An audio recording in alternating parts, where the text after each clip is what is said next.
एक समय नैमिषारण्य में जब समस्त सौनकादि मुनियों ने परम भक्ति से सूत जी से यह प्रश्न किया कि शिव जी का सर्वश्रेष्ठ स्वरूप क्या है और पार्वती जी सहित उनका दिव्य चरित्र क्या है, लोक के कल्याणकर्ता श्री शंकर जी किस प्रकार प्रसन्न होते हैं और प्रसन्न होने पर क्या फल देते हैं, तथा ब्रह्मा, विष्णु, महेश ये तीनों देवता शिव जी के अंग से उत्पन्न हुए हैं और इनमें महेश ही पूर्णांश है, तथा शिव पार्वती का आविर्भाव और विवाह कैसे हुआ, उनकी उन सब लीलाओं को हमें बतलाइए। तो परम पौराणिक सूत जी बोले, हे मुनीश्वरों, इस उत्तम प्रश्न के लिए आप लोगों को धन्यवाद है। आपके प्रश्न के अनुसार शिव जी के चरित्र को यत्न पूर्वक मैं अपनी बुद्धि के अनुसार कहता हूँ। आप लोग आदर सहित सुनिए। जैसा प्रश्न आपने किया है ऐसा ही प्रश्न श्री नारद जी ने अपने पिता ब्रह्मा जी से प्रश्न पूछा था। तब शिव भक्त ब्रह्मा जी ने प्रसन्न हो अपने पुत्र नारद जी को हर्षित करते हुए शिव जी का यश वर्णन किया था।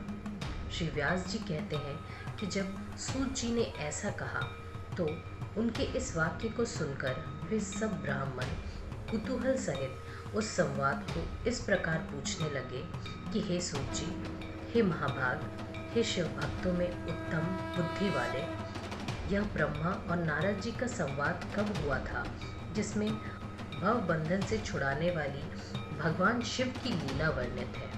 हे तात, उनके प्रश्न के अनुसार ही हमें वह सब प्रेम से सुनाइए।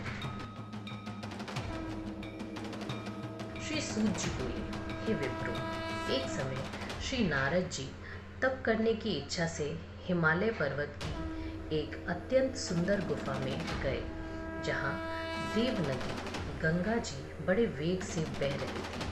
वहाँ रहकर मुनि श्रेष्ठ नारद जी ने बहुत काल तक तप किया और समाधिस्थ होकर ब्रह्म साक्षात्कार किया। उनके उस तप से इंद्र कंपित हो गए और विघ्न उपस्थित करने के लिए काम का स्मरण किया।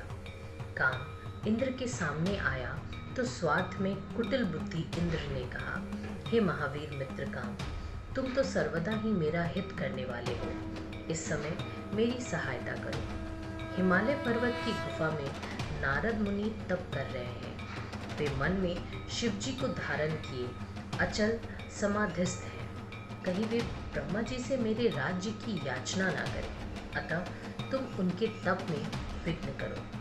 काम नारद जी का तप भंग करने चला। वहां पहुंचकर उसने अपनी संपूर्ण कलाओं की रचना की।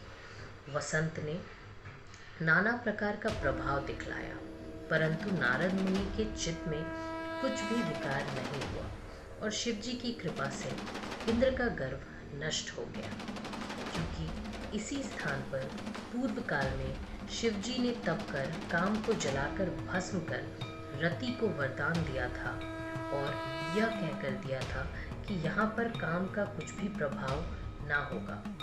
काम को जीतकर नारद जी गर्वित हो गए और शिव जी की माया से मोहित अज्ञानियों के समान उस वृतांत को कहने के लिए कैलाश पर्वत पर शिव जी के पास पहुंचे। नारद जी ने रुद्र को प्रणाम कर अभिमान से अपना सब वृतांत कह सुनाया और अपने को महात्मा और प्रभु समझा।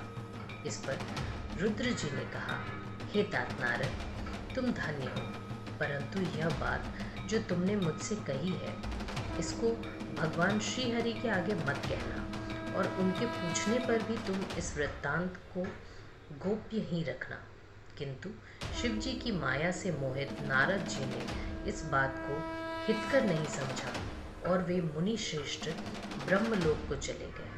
वहां जाकर ब्रह्मा जी को नमस्कार कर उन्होंने अपने तपोबल से कामजय को कहा। ब्रह्मा जी ने इस बात को सुनकर शिव जी के चरणों में प्रणाम किया और फिर सब कारण जानकर अपने पुत्र को पुनः ऐसा कहने के लिए निषेध किया।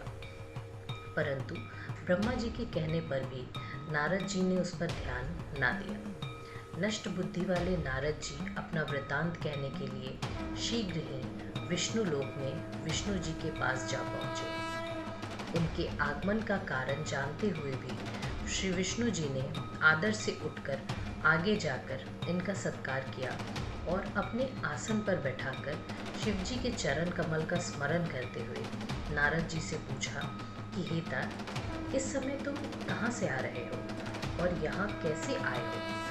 हे मुनिवर, तुम धन्य हो, तुम्हारे आगमन से मैं पवित्र हो गया।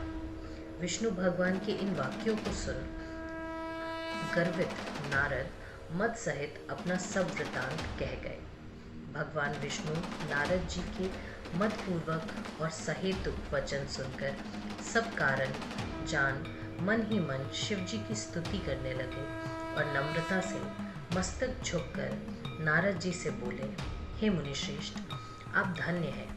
हे मुने, काम मोहादिक तो आपको सताते हैं, जिसके हृदय में तीनों देवताओं की भक्ति नहीं है, परंतु आप तो नैष्ठिक ब्रह्मचारी और सर्वदा ज्ञान वैराग्य वाले हैं।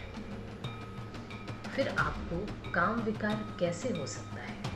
मुनिश्रेष्ठ नारद ने भगवान के इस विचार को सुनकर हृदय में उन्हें नमस्कार किया और हंसकर भगवान से बोले, हे स्वामिन, यह सब आपकी कृपा है।